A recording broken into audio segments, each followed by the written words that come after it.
এই পৃথিবীতে আল্লাহ রাব্বুল আলামিন আমাদেরকে সুন্দর সুষ্ঠুভাবে চলার তৌফিক দান করবেন। এমনকি দুনিয়া এবং আখিরাতে কল্যাণ আল্লাহ রাব্বুল আলামিন আমাদেরকে দান করবেন। সম্মানিত উপস্থিতি, হযরত মুসা আলাইহিস সালাম একদিন আল্লাহ রাব্বুল আলামিনকে বললেন, হে আল্লাহ, জান্নাতের মতো আমার সাথী হবে, জান্নাতের মতো আমার বন্ধু হবে, এমন কোন ব্যক্তি এই পৃথিবীতে আছে কিনা? আল্লাহ রাব্বুল আলামিন বলেন, হে মুসা, আছে। এই পৃথিবীতে এমন একজন লোক আছে যে সে জান্নাতের মধ্যে তোমার প্রধান সাথী হবে। বলেন সুবহানাল্লাহ। হযরত মুসা আলাইহিস সালাম আনন্দে আত্মহারা হয়ে গেলেন। তার মনে কত শত খুশির বন্যা বহিয়ে যাইতেছে, কারণ সে দুনিয়াতে থেকে সে জান্নাতি বন্ধুর দেখা করবে, জান্নাতি বন্ধুর সাথে পরিচয় হবে। হযরত মুসা আলাইহিস সালাম আল্লাহর কাছে বললেন, হে আল্লাহ, তুমি তার ঠিকানা দাও, সে কোথায় থাকে, আমি তাকে কিভাবে খুঁজে পাবো? আল্লাহ রাব্বুল আলামিন বলেন, হে মুসা, মুসা রে, আমার এক বান্দা দামেস্ক শহরে আলী বিন মুয়াফিক নাম তার, সে কিন্তু গোশত বিক্রিতা করে, সে গোশত বিক্রয় করে, সে কসাই, যা আমরা বলি কসাই, তিনি গোশত বিক্রেতা করে। আর জান্নাতের মধ্যে সেই হবে তোমার প্রধান সাথী, সেই হবে তোমার জান্নাতি বন্ধু। বলেন সুবহানাল্লাহ। সম্মানিত উপস্থিতি, হযরত মুসা আলাইহিস সালাম দামেস্কের দিকে যাওয়া শুরু করলেন। যাইতে যাইতে অনেক কষ্টের বিনিময়ে, অনেক পরিশ্রম করে সে দামেস্ক শহরে গিয়ে উপস্থিত হলো। সেখানে গিয়ে গোশতের দোকানে গিয়ে দেখেন, হযরত গোশতের দোকানে গিয়ে দেখেন যে আলী বিন মুয়াফিক নামে যে ব্যক্তি, ওই ব্যক্তির কালো চেহারা, কুৎসিত চেহারা। তারই কুৎসিত চেহারা দেখে, তার ওই কালো চেহারা দেখে হযরত মুসা আলাইহিস সালাম সন্দেহ করে নিলেন এবং বললেন, ভাই, আপনার নাম কি? ভাই, আপনার নাম কি? তিনি জবাব দিয়ে বললেন, আমার নাম আলী বিন মুয়াফিক। বলতেছে, আমার নাম আলী বিন মুয়াফিক। হযরত মুসা আলাইহিস সালাম বুঝতে পারলেন তিনি ওই ব্যক্তি, আল্লাহ রাব্বুল আলামিন আমাকে যার কথা বলেছেন। বলেন সুবহানাল্লাহ। তিনি সেখান থেকে একটু দূরে সরে গেলেন। এরপর আলী বিন মুয়াফিক কিছুক্ষণের মধ্যেই গোশত বিক্রয় করা শেষ করে ফেলেছে। এরপর কয়েকটি গোশতের টুকরা সে একটা ব্যাগে ভরার পর সে বাড়ির দিকে রওনা হলো। হযরত মুসা আলাইহিস সালাম তার পিছনে পিছনে তার বাড়ি পর্যন্ত গেলেন। সেখানে গিয়ে দেখেন একটি ঘরে আলী বিন মুয়াফিক সে প্রবেশ করেছে। সেখানে গিয়ে গোশত পাকালেন, রুটি তৈরি করিলেন, গোশত পাকালেন, রুটি তৈরি করিলেন।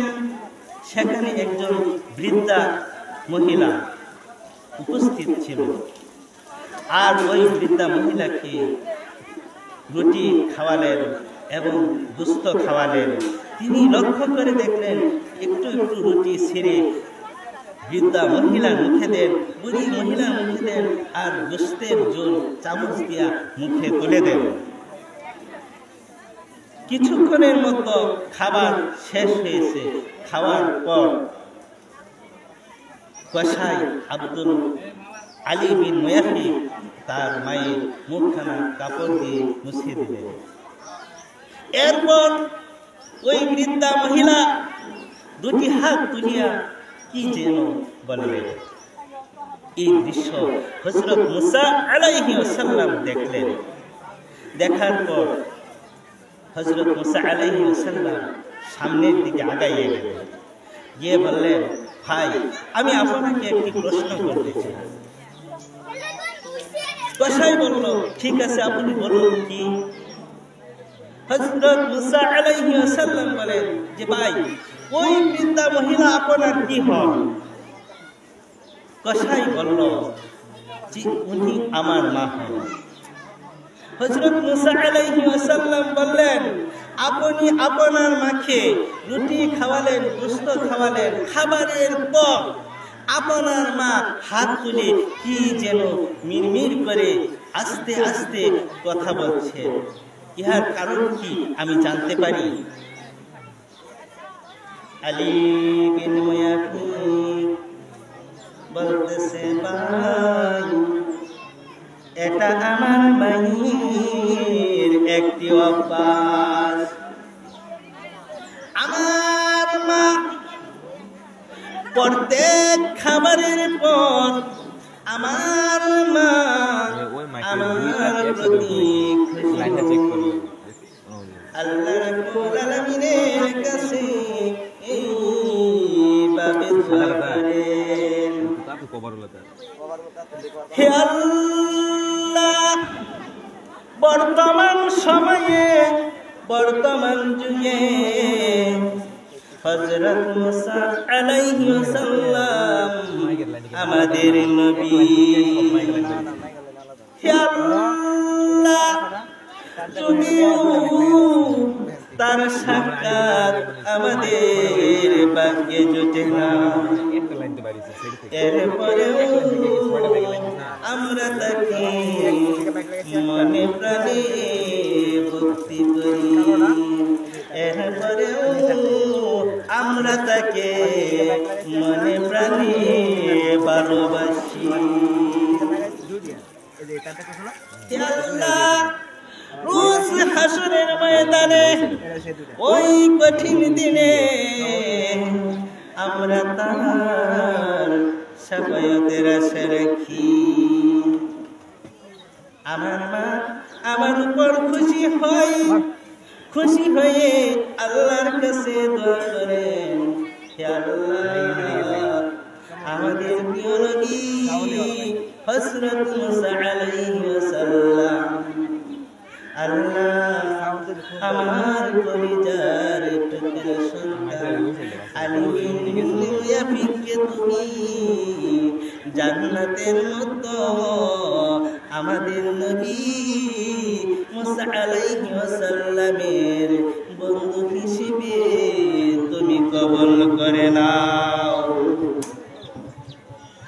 হযরত মুসা আলাইহিস সালাম আশ্চর্য হয়ে গেলেন এবং বললেন, ও আলী বিন মুয়াফিক, অবশ্যই আল্লাহ রাব্বুল আলামিন তোমার মায়ের দোয়া কবুল করে নিয়েছেন। ভাই আমি সেই মুসা নবী, আল্লাহ রাব্বুল আলামিন আমাকে তোমার পরিচয় দিয়েছে। আল্লাহ রাব্বুল আলামিন তোমার কথাই বলেছে যে হাসরের দিন, মুসিবতের দিন তুমি আমার জান্নাতি হিসেবে পরিণত হবে। সম্মানিত মুমিনেরা, সম্মানিত উপস্থিতি, আমরা আল্লাহ রাব্বুল আলামিনের কাছে লাখো কোটি শুকরিয়া জানাই যে মহান আল্লাহ রাব্বুল আলামিন যেন আমাদের আব্বা আম্মার খেদমত করার তৌফিক দান করেন, যাদের আব্বা আম্মা এই পৃথিবীতে বেঁচে আছে তাদের জন্য কতই না খুশি, তাদের জন্য কতই না আনন্দ। আল্লাহর প্রিয় হাবিব বলেছেন, যাদের আব্বা আম্মা এই পৃথিবীতে বেঁচে আছে তাদের জন্য জান্নাতের 2টি দরজা খোলা আছে। আর যাদের আব্বা এবং আম্মার মতো একজন বেঁচে আছে, একজন পৃথিবী থেকে বিদায় নিয়েছে, তাদের জন্য জান্নাতের 1টি দরজা খোলা আছে। রাসূল সাল্লাল্লাহু আলাইহি ওয়াসাল্লাম বলেছেন, যেই ব্যক্তি তার আব্বা এবং আম্মার প্রতি নেক নজরে তাকাবে, নেক দৃষ্টিতে তাকাবে, দয়ার দৃষ্টিতে তাকাবে, আল্লাহ রাব্বুল আলামিন তার আমলনামায় কবুল হজ্জের সব লিখে দিবেন। সুবহানাল্লাহ। আর যে ব্যক্তি তার পিতা মাতাকে পেয়ে সেবা যত্ন করবে না, তার পিতা মাতাকে অসন্তুষ্টি করার জন্য একটি রাত্রি অতিবাহিত করবে, তার জন্য জাহান্নামের 2টি দরজা খুলে যাবে। আল্লাহ রাব্বুল আলামিন মাকে বাবাকে কতটুকু সম্মানের অধিকারী হিসেবে এই পৃথিবীতে সম্মানিত করেছেন। এক ব্যক্তি এসে রাসূল সাল্লাল্লাহু আলাইহি ওয়াসাল্লামের দরবারে উপস্থিত হয়েছেন, সাথে বৃদ্ধা মাকে নিয়ে এসে আল্লাহর প্রিয় হাবিবের দরবারে উপস্থিত হলেন। এসে বললেন, ইয়া রাসূলুল্লাহ, ইয়া হাবিবাল্লাহ, আমার মা, হে আল্লাহর হাবিব, আমি আমার এই মাকে গাড়ি করে কাঁধে করে আমি আর আমার কাজ সম্পাদন করেছি। হে আল্লাহর প্রিয় হাবিব, আমি আমার মাকে কাঁধে করে গাড়ি নিয়ে আমি মিনার মুজদালিফার কাজ শেষ করেছি, সাফা মারওয়া দৌড়িয়েছি, বাইতুল্লাহ তাওয়াফ করেছি। ইয়া রাসূলুল্লাহ, শুধু তাই নয়, হজ্জের সমস্ত কাজ আমি সমাধান করেছি। আমার মাকে কাঁধে করে হজ্জের সমস্ত কাজ আমি সম্পাদন করেছি। ইয়া রাসূলুল্লাহ, ইয়া হাবিবাল্লাহ, আমি কি আমার মায়ের হক আদায় করতে পেরেছি? রাসূল সাল্লাল্লাহু আলাইহি ওয়াসাল্লাম বলেন, হে যুবক, তুমি যদি তোমার শরীরের, তোমার বুকের চামড়া দিয়ে যদি তুমি এক জোড়া জুতা বানিয়ে দাও, তোমার মায়ের এক ফোঁটা দুধের হক আদায় হবে না। আল্লাহ রাব্বুল আলামিন মা বাবার প্রতি ভালোবাসা মহব্বত সৃষ্টি করেছেন। কেন করেছেন? আল্লাহ রাব্বুল আলামিন এই জন্য করেছেন যে মা বাবা সন্তানের জন্য অনেক কষ্ট স্বীকার করেন। রাসূল সাল্লাল্লাহু আলাইহি ওয়াসাল্লামের কাছে